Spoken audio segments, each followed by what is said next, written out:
So another service we provide in the office are in-house crowns. We don't do them in a day, generally, unless there's some stipulation. Let's say a patient is going out of town and they broke a front tooth and they're going to a wedding or something like that. We can provide them a service that if they come in the morning and they let us know, we can plan it so that we can deliver a crown that same day. In a pinch, we can have them a permanent solution to their broken tooth.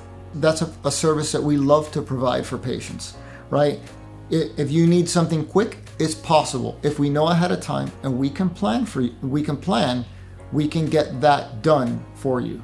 Another thing is, because we do in-house crowns, especially with today, with the pandemic and things like that, we keep everything here. The less hands that touch things outside, the better. We try and keep things close to here. I don't know if that makes sense, but with the way that things are going today, we like as much control over our product, and that way we give the best product to the patient that's possible.